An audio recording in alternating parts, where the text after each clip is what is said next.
आज एम्स में 1 घंटे की क्लास डॉक्टरों की चलती है, जहां पर खाली वो 1 घंटे का गायत्री का जाप करते हैं। वहां पर कि एम्स की एक डॉक्टर और आईआईटी के एक वैज्ञानिक ने कई वर्षों तक रिसर्च करने के बाद ये निष्कर्ष निकाला है। सभी गायत्री साधकों को मेरा प्रणाम। आज हमारे साथ हैं अंतर्राष्ट्रीय गायत्री साधना पीठ के संस्थापक आचार्य श्री अमित आर्यन जी, जिनसे हम बच्चों के बौद्धिक और मानसिक विकास के बारे में जानेंगे। आचार्य जी, आपको प्रणाम। आचार्य जी, जिस प्रकार से आज वर्तमान का समय चल रहा है, उसमें ज़्यादातर बच्चों को देखा जा रहा है कि वो डिप्रेशन का शिकार होते जा रहे हैं। इसका मुख्य कारण क्या है और गायत्री साधना से कैसे संभव है कि हम उन बच्चों को बचा सकें? देखिए, आज वर्तमान में ये एक बड़ा गंभीर विषय है कि आज हमारे बच्चे डिप्रेशन का शिकार होते चले जा रहे हैं। और इसके दोषी कौन है? इसके दोषी आज हमारी पीढ़ी है कि आज हमने अपने बच्चों को बैग के बोझ के तले इतना दबा दिया कि आज बच्चे का मानसिक संतुलन ही बिगड़ गया है। बच्चे को खेलने का समय ही नहीं मिल पाता, बच्चे को खाने का समय नहीं मिल पाता, क्योंकि उसके ऊपर दबाव है बहुत ज़्यादा। उसके ऊपर इतना दबाव है पढ़ाई का कि बच्चा उस दबाव की वजह से मानसिक तनाव में है कि उसे स्कूल का काम करना है, उसे माँ बाप की इच्छाओं पे खरा उतरना है। क्योंकि आज हम देखते हैं कि बच्चा जब माता के गर्भ में होता है तो माता पिता उसके भविष्य वहीं से ही तय करने लगते हैं कि जब अभी बच्चा पैदा भी नहीं हुआ और पहले से पहले ही मैं उसे डॉक्टर बनाऊंगा, मैं उसे इंजीनियर बनाऊंगा, मैं उसे ये बना दूंगा, मैं उसे वो बना दूंगा, उसे इंग्लिश इतनी अच्छी सिखा देंगे। हिंदी बोलने में अपने आप को माता पिता, अगर कोई बच्चा जरा सी हिंदी अगर बोल देगा, अपनी मातृभाषा को बोल देगा, तो माँ बाप कहते हैं हमारा अपमान हो गया। आज स्कूलों में भी यही कल्चर सिखाया जा रहा है। बच्चा पैदा होते ही सबसे पहले उसको दबाव बन जाता है कि बच्चा अगर अंग्रेजी नहीं बोलेगा तो उसने दुनिया का सबसे बड़ा पाप कर दिया। बच्चा अगर स्कूल में अगर हिंदी बोल जाता है, मैं ऐसे कई विद्यालयों के बारे में जानता हूं जहां बच्चा अपनी मातृभाषा के बारे में बोलता है तो वहां उसकी पिटाई होती है, उस पर फाइन लगा दिया जाता है। समझ रहे हैं आप इस बात को? देखिए, अगर बच्चा स्कूल में हिंदी बोलता है तो उसके ऊपर वहां फाइन लगाया जा रहा है। ये इस देश का भी दुर्भाग्य है, हमारी संस्कृति, हमारे संस्कारों का भी अपमान हो रहा है। और हमने ये अपमान अपने बच्चों के अंदर एक जहर की तरह इसको अंदर हमने डाल दिया है। बच्चों में आज इतना मानसिक दबाव है कि वो उससे उभर नहीं पा रहे। बच्चा अपने माता पिताओं की आकांक्षाओं पे उसे खरा उतरना है, उसे स्कूल में जो टीचर हैं उनकी आकांक्षाओं पे खरा उतरना है। आज बच्चे दब गए, बच्चों का मानसिक संतुलन खत्म होता जा रहा है। बच्चे चिड़चिड़ाने लगे, बच्चे ठीक से खाना नहीं खाते, उनका शारीरिक विकास रुक रहा है। छोटी छोटी अवस्था में उनके मोटे मोटे चश्मे लग जाते हैं और कई शारीरिक समस्याएं, मानसिक समस्याएं आज बच्चों के सामने निकल के आ रही हैं। दूसरा, आज हम बच्चों को खेलने के लिए क्या सामग्री प्रदान करते हैं? आज उसे हम ये नहीं कहते जा बच्चा दौड़ो, कूदने फादने का कार्य करो, ऐसा कुछ नहीं है। आज हम उसे खेलने के नाम पे क्या देते हैं? मोबाइल हाथ में पकड़ा देते हैं। उस मोबाइल से वो क्या ग्रहण कर रहा है? वो मोबाइल से वो अश्लीलता देख रहा है। वहां पे जितना भी मोबाइल के अंदर मटेरियल भरा हुआ है उसमें 75% अश्लीलता भरी हुई है, जिसे बच्चे आसानी से देख सकते हैं। इससे बच्चों का क्या हो रहा है? बच्चों का चरित्र का हनन हो रहा है। जिन वस्तुओं को उन्हें छोटी अवस्था में जानना नहीं चाहिए, आज वह बहुत प्रारंभिक अवस्था में ही उन चीजों को जानने लगते हैं। वह ज्ञान जो उन्हें सही प्रकार से मिलना चाहिए, वह उन्हें ज्ञान सही प्रकार से नहीं मिल पा रहा है।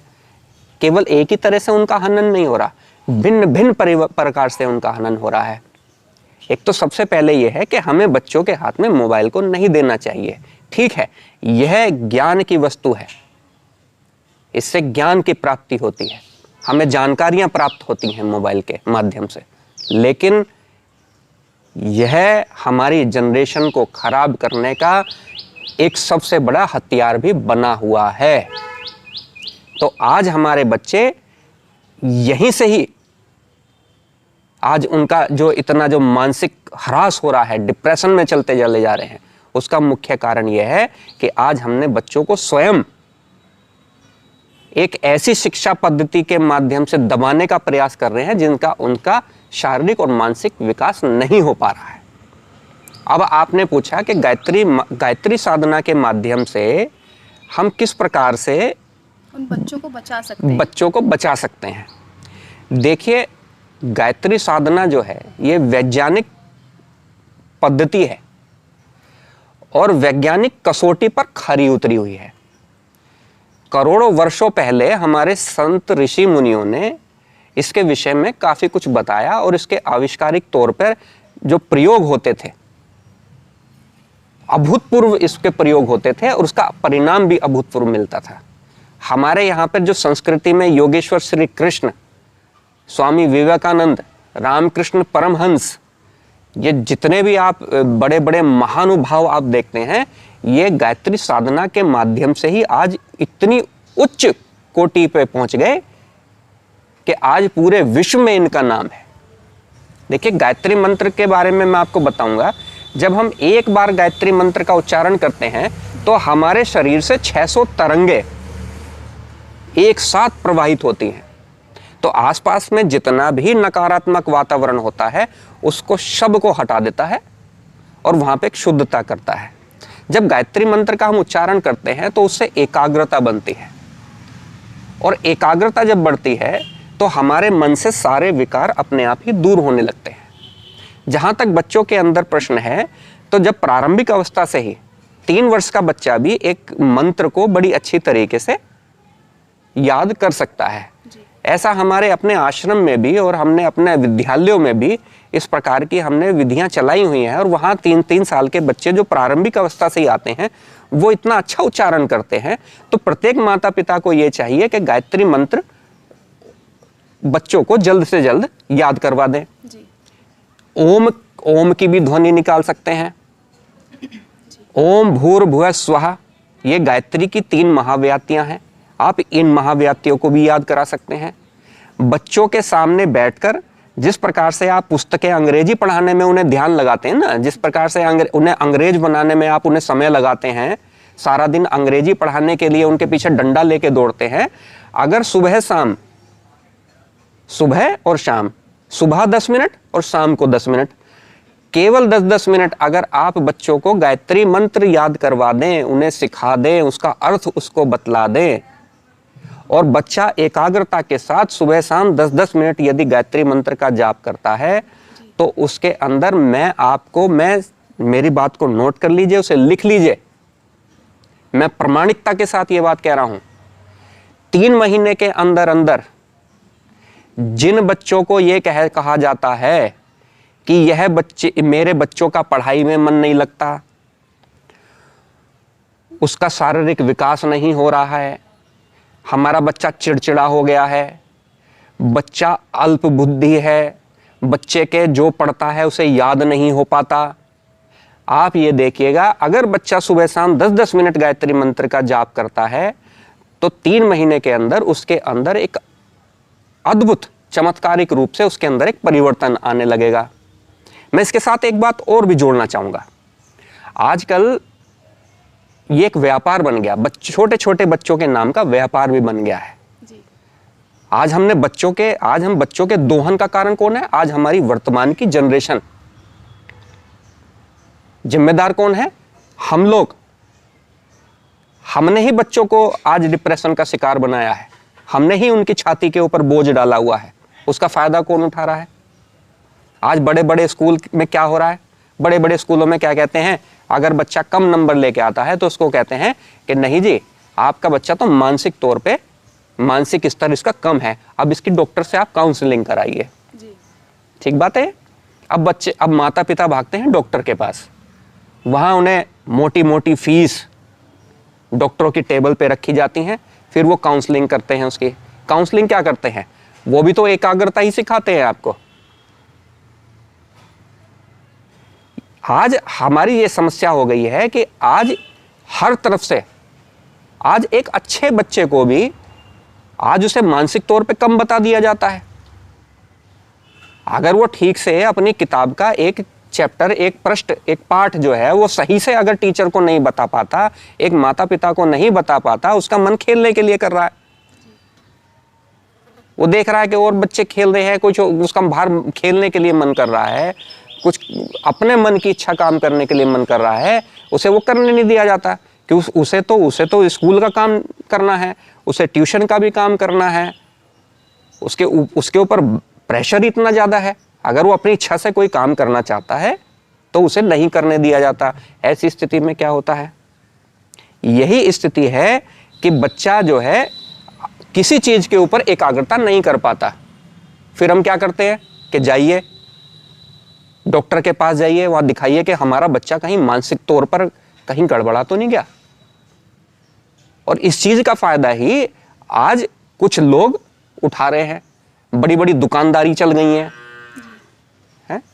काउंसलिंग करना, ये कोई प्रोफेशन है, ये कोई है? बच्चों के साथ अत्याचार हो रहे हैं, छोटे छोटे बच्चों को डॉक्टरों के पास ले जाके बैठा दिया जाता है और उनका मानसिक दोहन करा जाता है, उनका अपमान करा जाता है कि ये बच्चा मानसिक तौर पर विकृत है। देखिए, जब हम गायत्री का जाप करते हैं तो उसका वैज्ञानिक आधार है। हमारे आसपास जो है 5 प्रकार की तरंगे होती हैं, alpha, beta, gamma, theta, delta.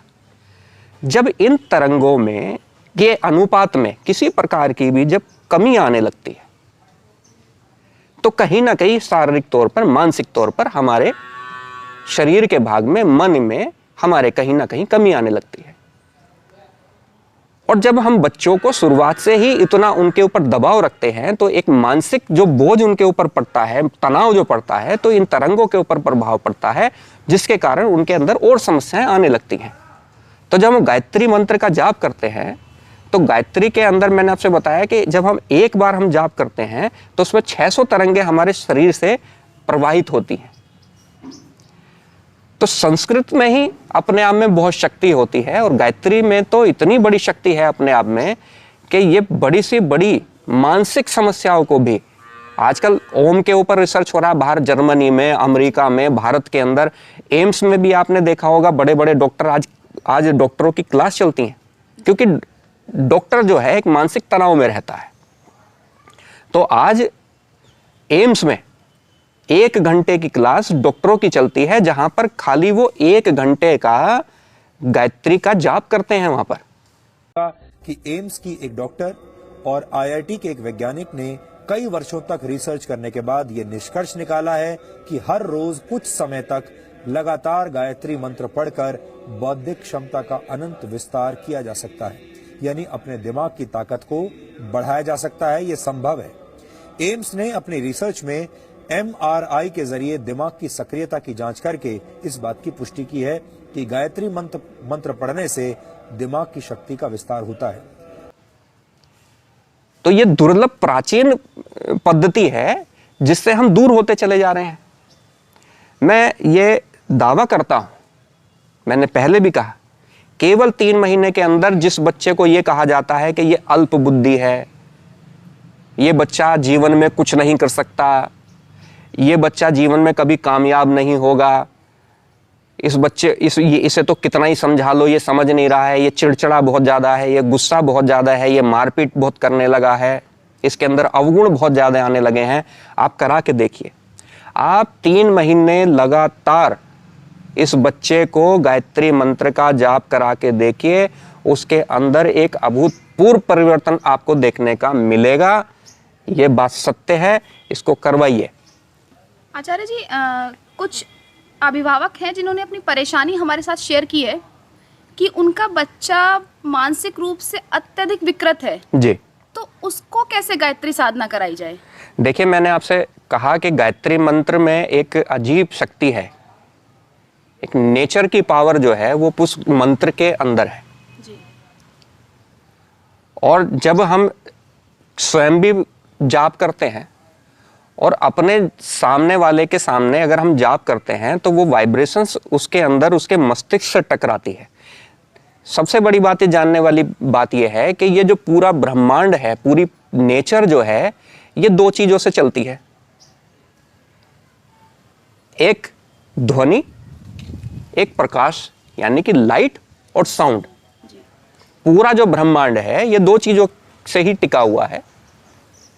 आधारशिला क्या है इसकी? लाइट और साउंड। परमात्मा का भी हम यही रूप मानते हैं, लाइट साउंड, यानी कि प्रकाश और ध्वनि, यही परमात्मा का स्वरूप है। तो ध्वनि में ही अपने आप में एक चिकित्सा पद्धति है। ऐसा नहीं है कि मैंने एक शब्द बोला और वो समाप्त हो गया। मैंने एक शब्द बोला तो वो आप तक पहुंचा, और आपके पहुंचने के बाद वो समाप्त नहीं हो गया, वह ब्रह्मांड में सर्वत्र घूम रहा है।